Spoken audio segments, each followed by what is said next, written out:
Olá, pessoal. Bem-vindos aí às nossas aulas de Direito Processual Civil, aqui na PIC Curso. Vamos falar agora sobre auxiliares da Justiça. É um tópico aí que consta no edital de vocês, para escrevente do Tribunal de Justiça de São Paulo,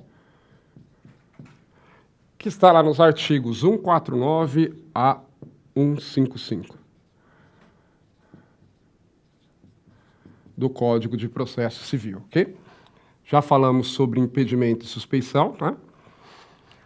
Agora vamos falar sobre auxiliares da Justiça. Lembrando que pode ser alegado, por exemplo, o impedimento ou suspeição dos auxiliares da Justiça. É isso que está lá nós vimos no Código de Processo Civil, artigo 147. Vamos lá. Então, ele começa falando do escrivão, do chefe de secretaria e do oficial de justiça. Então, esses aí são auxiliares da Justiça.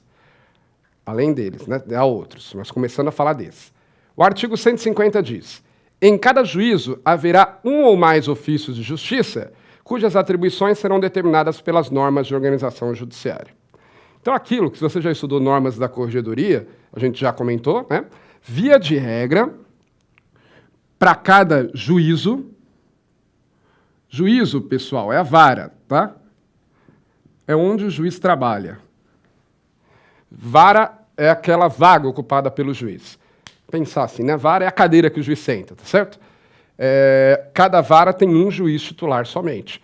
Pode ter, eventualmente, um juiz auxiliar, se tiver muito trabalho, mas, normalmente, cada vara tem um juiz só. E aí, normalmente, também, cada juízo vai ter um ofício. Pode ter mais? Pode. O artigo 150 diz: em cada juízo haverá um ou mais ofícios de justiça, tá?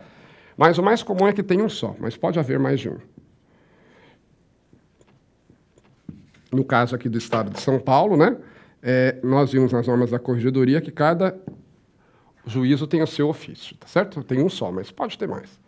Bom, o juízo é a vara, onde atua quem? Onde atua o juiz.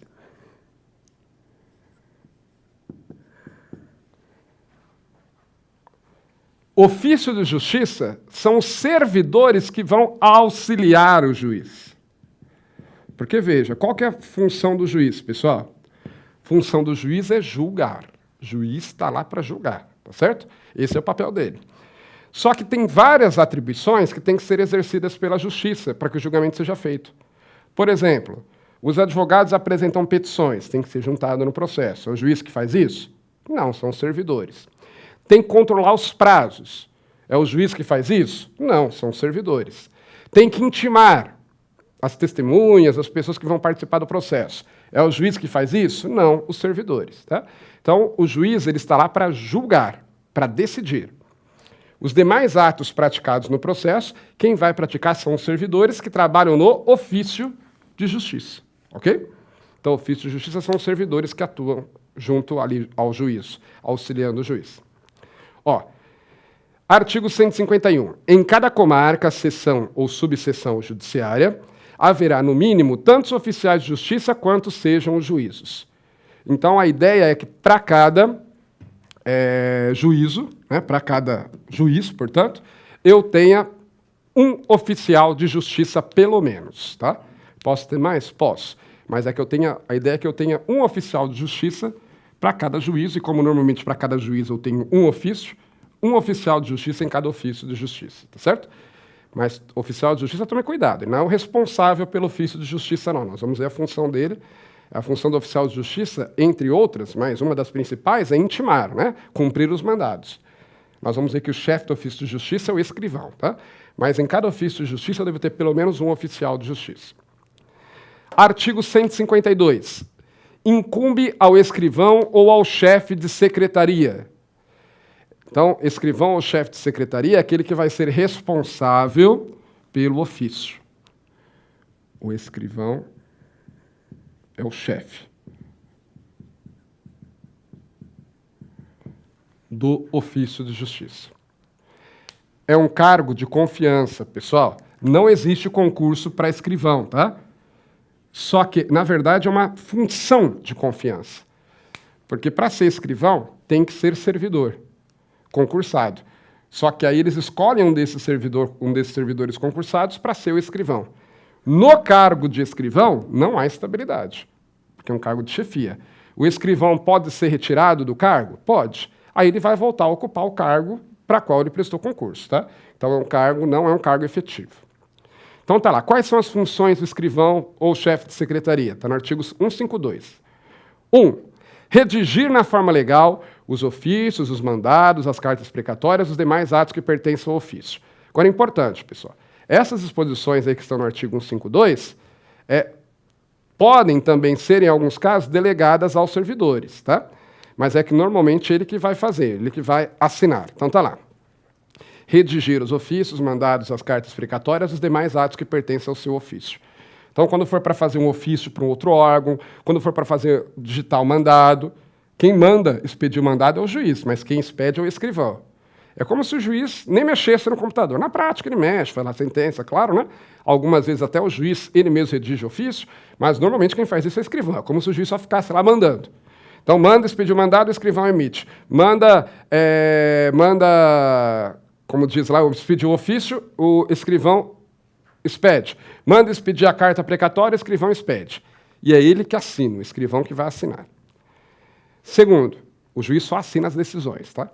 Segundo, compete ao escrivão efetivar as ordens judiciais, quer dizer, cumprir o que o juiz determinar, realizar citações e intimações, bem como praticar todos os demais atos que lhes forem atribuídos pelas normas de organização judiciária. Ah, professor, mas eu pensei que quem realizar citações e intimações era o oficial de justiça. O oficial de justiça também o faz, tá certo? Aliás, é principalmente o oficial de justiça, mas o escrivão também pode fazê-lo. É que, normalmente, o escrivão não vai à rua fazer isso. O escrivão fica dentro do ofício. Quem vai à rua é o oficial de justiça. Mas, por exemplo, pode chegar lá uma testemunha para ver alguma outra coisa, a parte no processo para ver alguma outra coisa, o advogado da parte, e o escrivão aproveitar e dizer, peraí, tem aqui uma intimação, já toma ciência para mim. O escrivão pode fazer isso? Pode, perfeitamente, tá certo? Ele não sai à rua para cumprir citações e intimações, mas ele pode cumprir se a parte comparecer até o ofício. O que mais? 3. Incube ao escrivão comparecer às audiências, ou não podendo fazê-lo, designar servidor para substituí-lo. Normalmente, o escrivão não participa da audiência, ele manda um escrevente, né, um servidor ir lá fazê-lo, tá certo? Para representá-lo. Mas sempre tem que ter alguém, ou o escrivão, ou alguém representando o escrivão, que é para auxiliar o juiz na audiência. Ficar lá digitando o que a parte está dizendo, ficar pegando o papel lá que o juiz precisa, trazendo para o juiz, auxiliando o juiz. Então, na audiência, sempre tem que ter ou escrivão ou alguém que é designado por ele. Normalmente, alguém designado. 4. Manter sob sua guarda e responsabilidade os autos, não permitindo que saiam do cartório, exceto. Então, antes de ver as exceções, guarde o seguinte. O escrivão é responsável por manter sob sua guarda e responsabilidade os autos. O que são autos?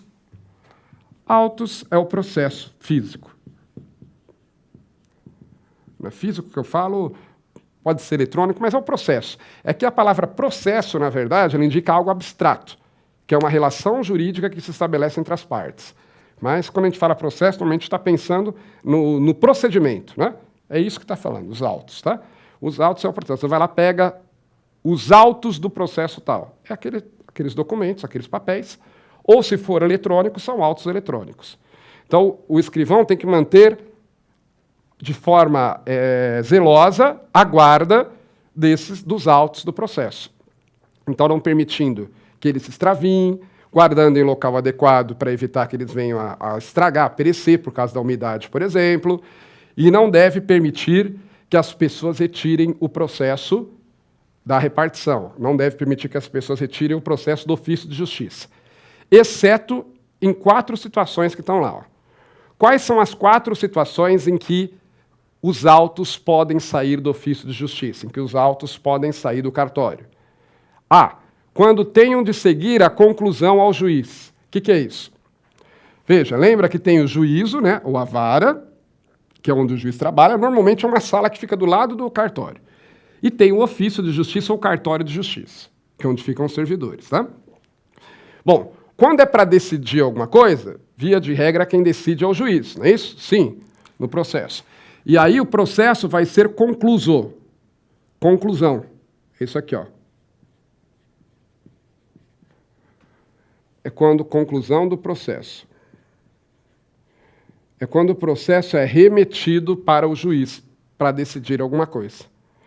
Então, o escrivão coloca: nessa data faço concluso os autos ao juiz para apreciação do pedido de liminar, por exemplo. Isso é conclusão.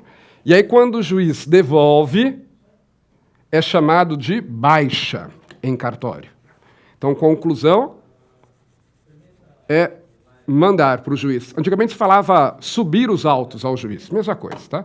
Conclusão ou subir os autos significa entregar para o juiz. E a baixa do processo é o contrário. É quando o processo é devolvido pelo juiz ao cartório. Ok? Normalmente depois de uma decisão. Então, o escrivão pode, claro, e deve, né, permitir que o processo saia do cartório quando for para ir para o juiz. O que mais? B.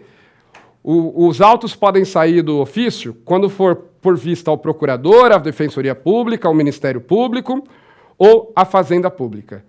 Tá? Então, veja, advogado, defensor público, membro do Ministério Público ou representante da Fazenda Pública, ele pode tirar o processo do ofício? Pode, quando ele tiver vista dos autos. Quando for, por exemplo, para o advogado se manifestar. Está lá, o juiz deu um prazo de 15 dias para que a parte se manifeste, por exemplo, sobre um documento que foi juntado pela parte contrária. Então, a parte juntou um documento, e aí o juiz está dando prazo de 15 dias para outra parte se manifestar sobre aquele documento. O advogado, nesse caso, normalmente vai poder levar o processo para o escritório dele. Por quê? Para que o advogado, no escritório dele, com calma, diante do seu computador, ele possa elaborar a alegação do seu cliente, tá certo? Então, aí, quando for com vista ao procurador, Defensoria Pública, Ministério Público ou Fazenda Pública, o escrivão também pode permitir a saída dos autos do cartório. Quando eu falo cartório, é ofício de justiça, certo? C. Quando devam ser remetidos ao contabilista ou partidor. Isso é para realização de cálculos, né? Algumas vezes tem que ser mandado para algum cálculo que deva ser feito no processo, que não dá para ser feito, às vezes, no ofício de justiça, porque é muito complexo. Precisa de um especialista, então o escrivão pode mandar para o contabilista ou partidor. E D, quando forem remetidos a outro juízo em razão da modificação da competência. Então, o juízo A, da primeira vara, por exemplo, era competente, mas, sei lá, houve uma modificação nas regras de competência do tribunal, algo assim, e agora, primeira vara da comarca X era competente, e agora que é competente é o juiz de uma das varas da comarca Y. E aí ele que foi sorteado para ficar com o processo. Aí o processo vai ser remetido para lá, tá certo? Houve modificação da competência, outro juiz que vai ter que julgar, aí o escrivão vai mandar o processo para aquele ofício de justiça, né, que auxilia aquele outro juiz, ok? Muito bem. Quais mais as atribuições do escrivão? Quinto, fornecer certidão de ato ou termo do processo, independentemente de despacho, observadas as disposições referentes ao segredo de justiça. Então, o escrivão é que deve emitir a certidões. E o que é certidão, pessoal? Certidão é uma declaração, no caso aqui do ofício de justiça, né? Do ofício de justiça, feita pelo escrivão, ofício de justiça, na verdade assinada pelo escrivão, sobre um fato do processo, sobre fatos do processo, sobre fatos relativos ao processo, sobre fatos relativos ao processo. Então, é o escrivão que vai emitir as certidões sobre o processo. Por exemplo, a parte pode pedir uma certidão chamada certidão de objeto e pé. A certidão de objeto e pé, exemplo, certidão de objeto e pé. A certidão de objeto e pé, primeiro, vai trazer o objeto do processo, ou seja, do que o processo trata. Se é uma ação de indenização, se é uma ação de reintegração de posse, se é investigação de paternidade, do que o processo trata, tá? Então, quando é expedida a certidão de objeto de pé, primeiro, se diz do que trata o processo. Então, o escrivão vai dizer, o processo, certifico que o processo tal, trata, por exemplo, de uma ação de indenização movida por A contra B. É o objeto. Visando, né, o pagamento de indenização no valor tal. O pé é o andamento. Então, o objeto é a natureza, é o assunto do processo. A natureza do processo. E o pé é o andamento. Em que andamento o processo está. Então, ele pode pedir uma certidão de objeto e pé, por exemplo, dizendo: o processo número tal, trata-se de uma ação de indenização proposta por A contra B, visando ao pagamento de indenização por tanto, por danos morais, e atualmente está conclusa ao juiz aguardando sentença, por exemplo. Então, está lá no gabinete do juiz aguardando o juiz decidir, tá certo? Então, essa certidão de objeto e pé é assinada pelo escrivão, é ele que vai emitir as certidões. Agora, observadas as disposições referentes ao segredo de justiça. O que é segredo de justiça? Que vai aparecer várias vezes aí no Código de Processo Civil, pessoal. Segredo de justiça, o segredo de justiça ocorre quando é negada a publicidade ao processo. Quando o processo não pode ser público. Segredo de justiça é quando é negada a publicidade ao processo. Normalmente é o juiz que decreta isso. Embora algumas vezes as normas de organização judiciária já digam de cara quando será, tá? Então, o juiz, porque via de regra, guarde isso, via de regra o processo é público. Via de regra, qualquer pessoa pode consultar qualquer processo no cartório, não precisa nem ser parte. Você pode ir lá, então, no cartório, no ofício de justiça, e pedir para ver qualquer processo que está lá? Via de regra, sim. Exceto se for decretado o segredo de justiça naquele processo, tá? A Constituição diz que pode ser decretado o segredo de justiça naqueles casos, por exemplo, que sejam indispensáveis, cujo sigilo da informação seja indispensável à segurança da sociedade ou do Estado. Ou então, quando houver a necessidade de resguardar a privacidade das partes. Então, sempre dou exemplo, né? Imagine um processo de divórcio litigioso. O que lá que as partes não devem falar uma da outra, né? Os xingamentos que não devem ter nesse tipo, muitas vezes, de processo. Então, nesse caso, o juiz pode não, e deve decretar o segredo de justiça. Porque se vazar informações sobre o conteúdo daquele processo, pode prejudicar a intimidade das partes, tá? Então, no segredo de justiça, o processo deixa de ser público. E aí o escrivão tem que tomar cuidado, né? Normalmente, isso vai depender de cada estado aí, mas normalmente, para expedir certidões num processo que corre em segredo de justiça, o escrivão tem que ter autorização do juiz, tá? Normalmente. Se não for, ele pode expedir as certidões para quem solicitar, o escrivão. E aí, quando o processo é decretado segredo de justiça, só as partes e seus advogados é que terão acesso ao processo, quando for decretado segredo de justiça. Só as partes e seus advogados é que terão acesso ao processo que foi decretado segredo de justiça. Mas volto a dizer, é exceção. Via de regra, o processo não tem segredo de justiça. Inciso 6. Compete ao escrivão também praticar de ofício os atos meramente ordinatórios. O que são atos meramente ordinatórios, pessoal? São atos que visam simplesmente dar andamento ao processo. Mandar arquivar, mandar desarquivar, mandar juntar, mandar desentranhar, que é retirar o documento do processo, dar vista para quem pediu ali no balcão. Então, são atos meramente ordinatórios, quer dizer, são atos que não decidem nada no processo. Eles simplesmente dão andamento ao processo, né, ou atendem a alguma solicitação que não tem influência na decisão do juiz. Tá? Em outras palavras, né, os atos burocráticos do processo. Porque eu já falei para vocês, juiz não fica praticando ato burocrático, o juiz é para julgar. Quem tem que praticar os atos burocráticos é o ofício de justiça, especialmente por meio do escrivão, que é o chefe do ofício de justiça. Ok? Continuando. Parágrafo 1º. O juiz titular editará ato a fim de regulamentar a atribuição prevista no inciso 6. que são aqueles atos meramente ordinatórios. Então está dizendo o seguinte, o juiz, né, daquele ofício, daquela vara que está vinculada àquele ofício, o juiz deve regulamentar quais atos que o escrivão poderá praticar. Como que ele vai praticar esses atos ordinatórios, tá certo? Então, dizendo lá algumas regras que o escrivão, por exemplo, tem que obedecer, o juiz vai regulamentar isso. Porque, embora, né, quem seja chefe do ofício de justiça seja o escrivão, mas o juiz é que tem que supervisionar esse trabalho. Parágrafo 2º. No impedimento do escrivão ou chefe de secretaria, o juiz convocará substituto, e não havendo, nomeará pessoa idônea para o ato. Lembra aquela história? Que os casos de impedimento e suspeição aplicam-se também ao escrivão? E nós vimos lá atrás, ó, voltando, o que diz o artigo 148?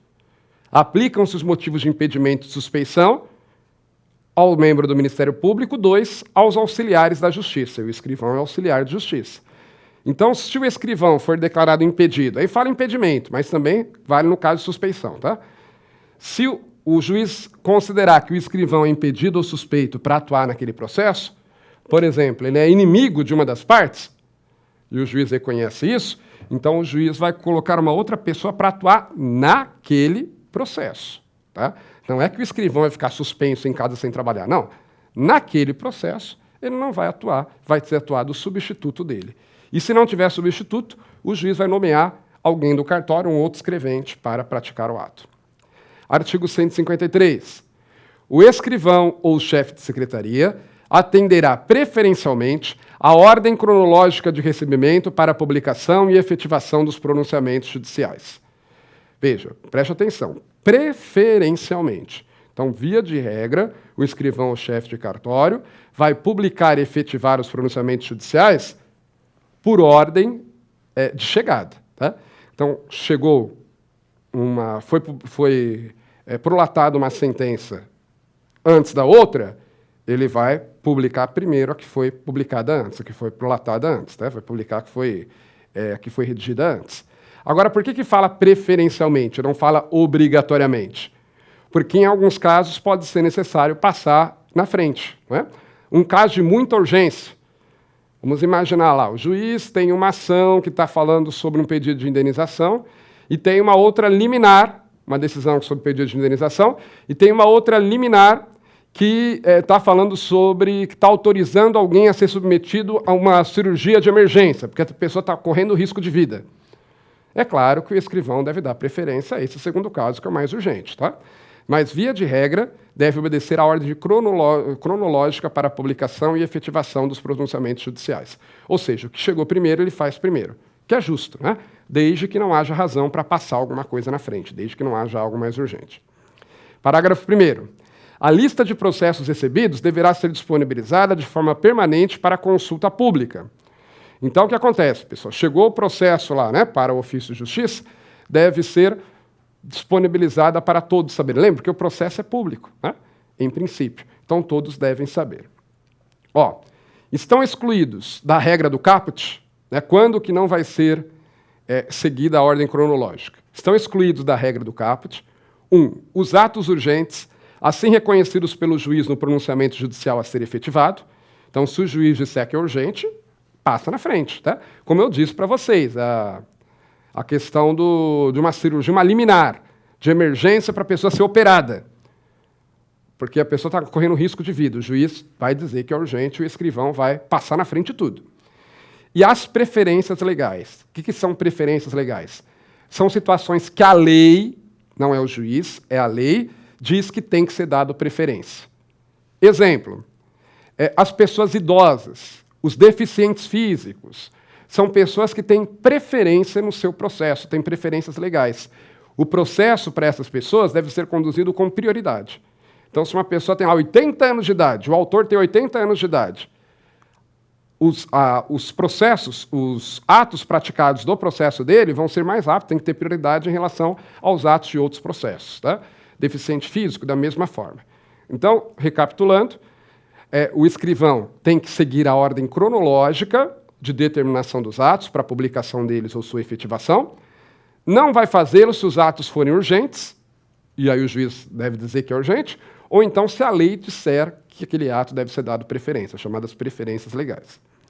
Parágrafo 3º.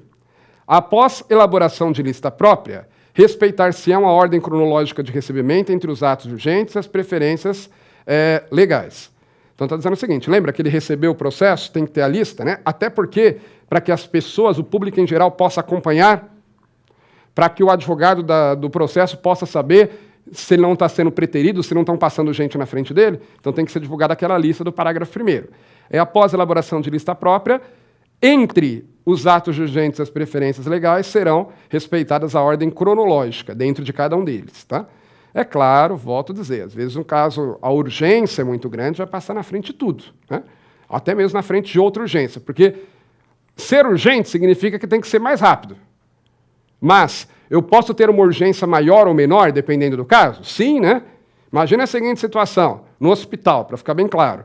Entra alguém lá que sofreu um acidente de trânsito e a pessoa está entre a vida e a morte, perdeu muitos litros de sangue, está inconsciente, vai precisar imediatamente ser submetido a uma transfusão de sangue. É urgente, ninguém discute.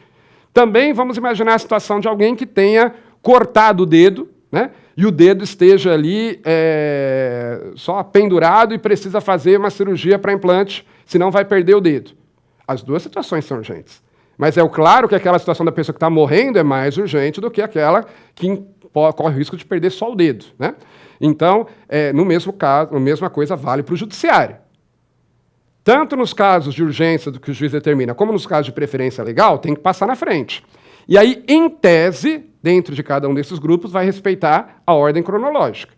Agora, dependendo do caso, eu posso dar preferência maior para um ou para outro dentro dessas categorias, né? No caso de preferência legal, por exemplo, é mais difícil. Vamos imaginar, tem duas pessoas que são deficientes físicos. Os dois têm direito à preferência legal. E aí, no caso, eu vou respeitar a ordem cronológica entre eles, né? O que apresentou primeiro, o processo daquele que voltou primeiro vai ser cumprido primeiro. Agora, no caso de urgência decretado pelo juiz, aí vai depender do caso concreto mesmo, tá? E aí cabe ao escrivão considerar isso. Aí vai usar do bom senso, né? Parágrafo 4º. A parte que se considerar preterida na ordem cronológica poderá reclamar, nos próprios autos, ao juiz do processo, que requisitará informações ao servidor a serem prestadas no prazo de 2 dias. E aí, constatada a preterição, o juiz determinará imediatamente o cumprimento do ato e a instauração de processo administrativo disciplinar contra o servidor. Então, lembra que é publicada a lista, né, dos processos distribuídos? E aí vai dizer lá, dos processos recebidos, aliás, pelo juiz lá. O juiz baixou, naquela semana, 3 processos. Primeiro o processo A, depois o processo B, depois o processo C. O juiz baixou nessa ordem, né, para o cartório. Tem que ser cumprido, se não houver urgência, nem preferência legal, tem que ser cumprido nessa ordem. Aí lembra que é publicada essa lista, né, publicada para que todos saibam. Aí o escrivão vai lá e cumpre primeiro os atos do processo C. Pula, né, deixa de cumprir o A e o B e cumpre o C. Tanto o A como o B, as partes no A como no B, podem reclamar, tá certo? Vai reclamar para o juiz vai solicitar informações ao escrivão no prazo de 2 dias, o escrivão pode justificar, dizer, não, na verdade, esse aqui era um caso urgente, né? Vossa Excelência mesmo colocou lá que era urgente, tal, ok, está justificado. Ou então não, né? Na verdade nós publicamos errado, na verdade o C chegou primeiro, está aqui, o despacho foi anterior, ok, seria justificar, ok.